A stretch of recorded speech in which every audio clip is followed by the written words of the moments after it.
Hi everyone, Mike here from Bikes by Mike with another cycling related video. Today I'll demonstrate how to fix a flat tire on any bike so that you never get stranded out on a ride.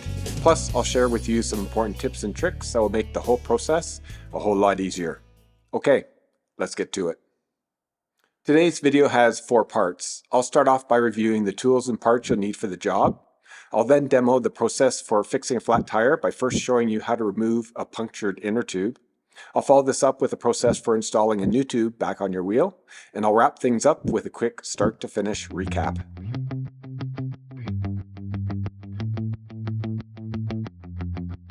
I'm working on my wife's road bike today that has 700C by 30cm tires mounted on alloy rims.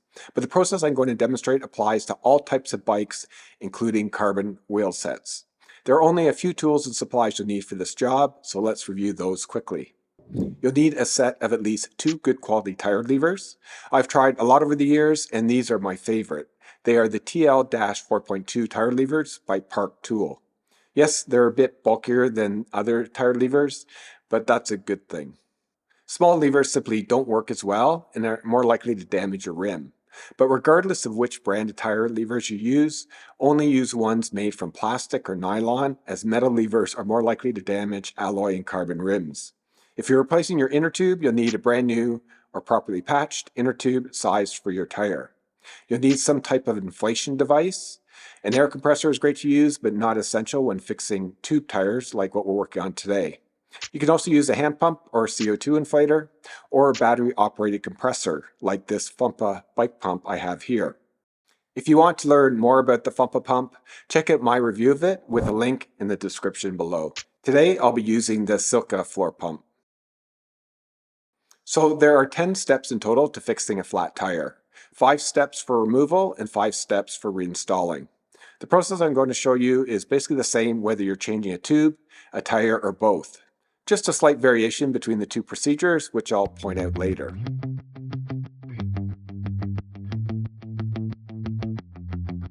Let's start with the process for removing an inner tube or tire from the rim.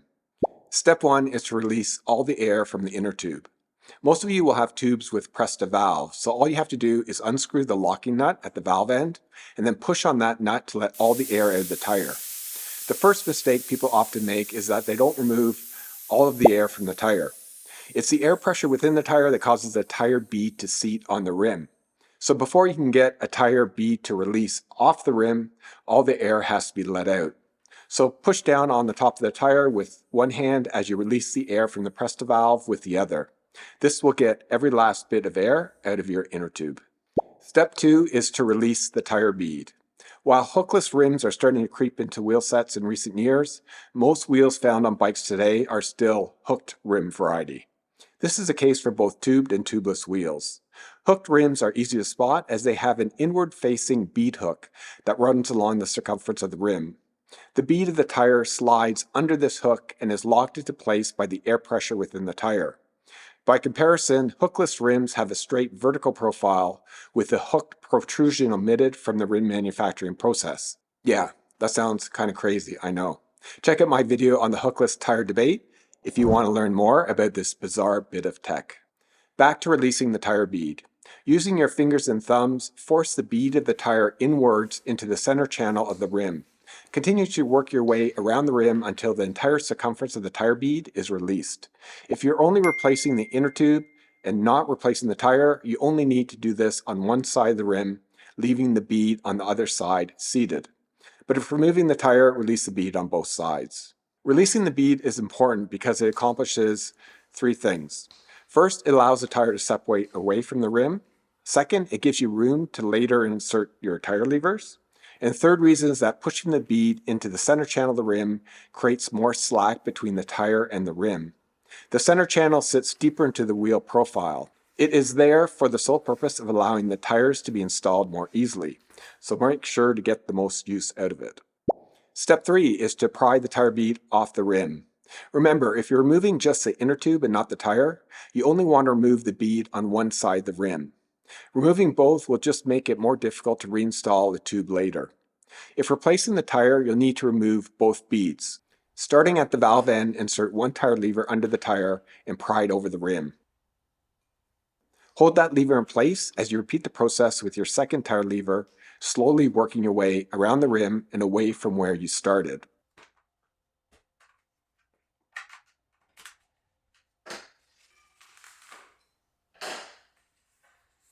You can switch over to just using your hands when the tire loosens up a bit. You can also slide the tire lever between the rim and the tire bead if you're having difficulty doing it with your hands, or to just speed it up a little bit. Just be careful not to damage your rim, the tube, or the tire bead. Continue doing this until the remaining tire bead can be released with just your hands. Step 4 is removing the inner tube.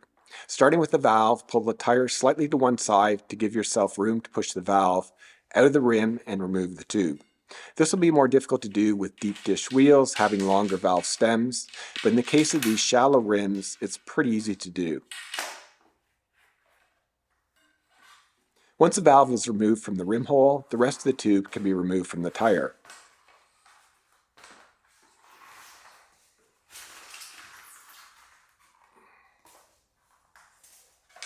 Once you have the tube removed, you need to decide whether you want to patch it so that it can be reused, or if you're just going to use a new tube. Unless I'm stranded and I've run out of replacement tubes, I always go with brand new ones. This is an easy decision for me as I typically use the least expensive types of inner tubes, those made out of butyl rubber. If you're using premium tubes made out of latex or thermoplastic polyurethane, you may not be as eager to chuck them in the trash. But it's not just the cheap cost of tubes that makes me not want to patch one that is punctured. The other reason is that patching a tube just takes more time and effort, and if you don't do it correctly, it'll just leak. Not to mention that while both latex and TPU tubes can be patched, they are a bit more finicky to work with. So you decide for yourself if you want to repair or replace your inner tube, but just make sure that whatever tube you're using doesn't leak air. Our final step when removing a tube and tire is the inspection. You want to know what caused the puncture before even thinking about inserting a new tube on the rim. The last thing you want to do is replace the tube just to get another puncture as soon as you pump it up. There are typically two reasons your tire will lose air. You get a pinch flat or you puncture. Pinch flats are caused by your tube being pinched between the road and rim while riding. And for this to happen, you must have hit a big bump or you're running too low a tire pressure for your tire and body weight.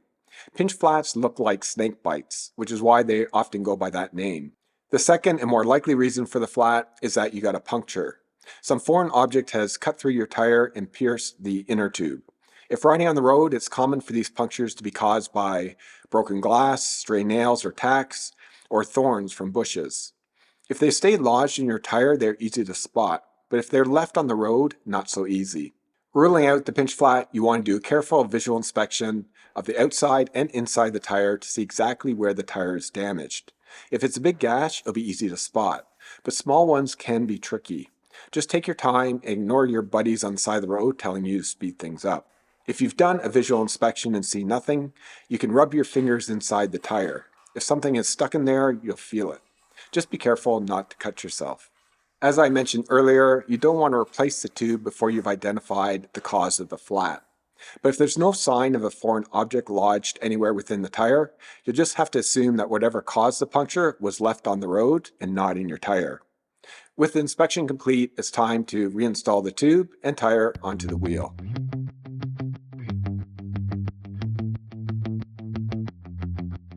Just like with the removal process, the process for reinstalling the tube and tire on the rim also has 5 steps.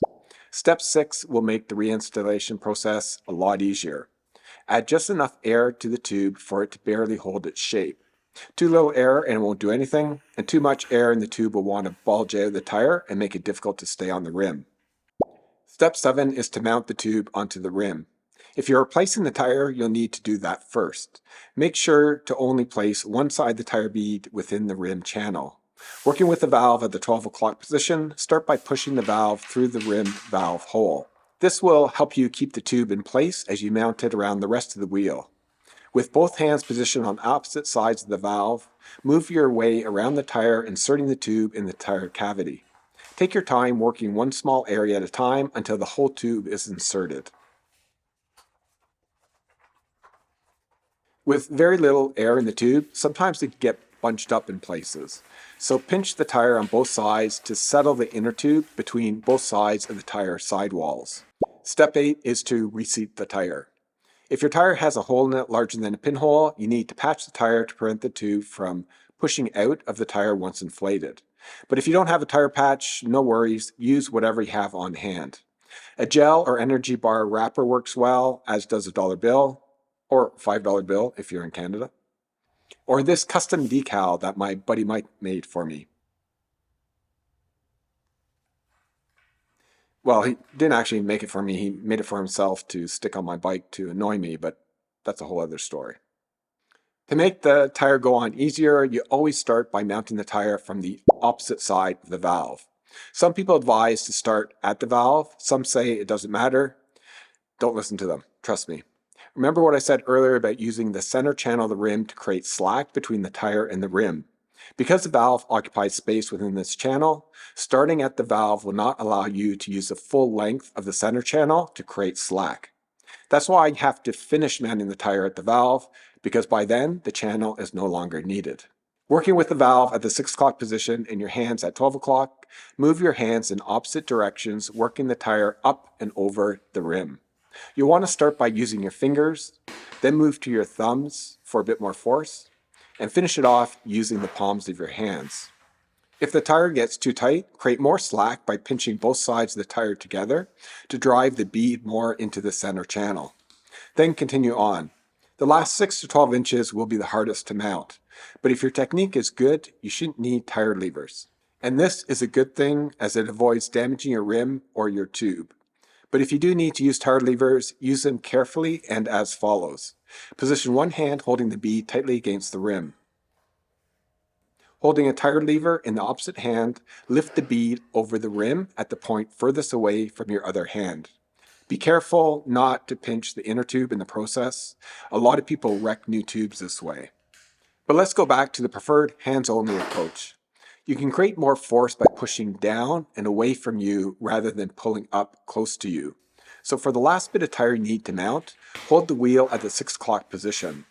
Holding the wheel with the palm of your hands and bracing the wheel with your torso, push the tire bead up and over the rim. You'll be able to apply a lot more force to the tire this way than with your fingers and thumbs. And you can also leverage your arms to create more force in this position. Before inflating the tire, you want to pinch the tire all around the rim to make sure the inner tube isn't caught between the tire bead and the rim. Step 9 is to inflate the tire. Grab your pump or whatever inflation device you're using, unscrew the valve nut, and inflate the tire to the desired air pressure.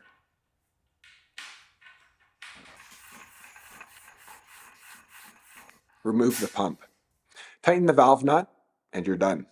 As for valve caps and valve securing nuts, I don't like using them. Valve caps serve no purpose, they look geeky and add a couple grams of weight. So ditch those. And valve nuts, ditto. Plus, over-tightening the nut can cause the valve to tear away from the tube, and the nut can also scratch your rim. Plus, the tire pressure within the tube itself is enough to prevent the valve from getting pushed into the rim. Of course, valve nuts serve an important purpose for tubeless setup, but that's a whole other tire setup I dealt with in another video. I'm not bringing up that funky video reminder animation thing. I've used it twice already. I'm not going to do it. Our final step number 10 is the so important inspection. Look carefully to make sure the bead of the tire is seated around the entire circumference of the rim. There are 2 easy ways to do this. The first is to spin the wheel in between your hands. Look across the top, make sure it doesn't have a buckle or a bulge in it. The second way is to inspect the sidewall of the tire. Most tires will have a seating line printed just above the contact point of the rim. There should be a consistent gap between that line and your rim. If there isn't, your tire isn't seated properly. To reseat it, let the air out of the tire, pinch the sidewalls of the tire together all around the circumference of the rim, and then reinflate the tire. If the tire still hasn't seated properly, it's possible that either the bead of the tire or the rim is damaged. If you can't diagnose the problem yourself, you may want to take it to a bike shop. It's not safe to ride on a wheel with a tire bead improperly seated.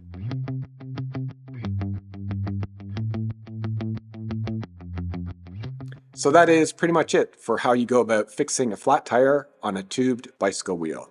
The one bike repair task that everyone should know how to do themselves. So here now is a quick summary of the entire process from start to end.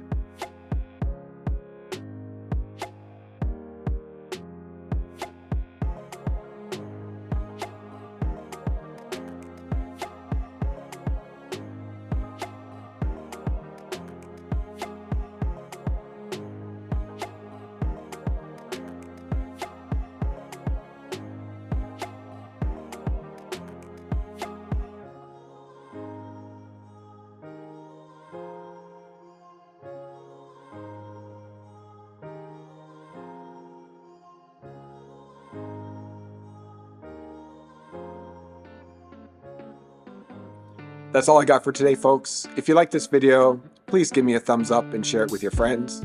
If you're not subscribed to this channel, please subscribe as it will allow me to produce more content for all of you. See you next time. Happy rolling.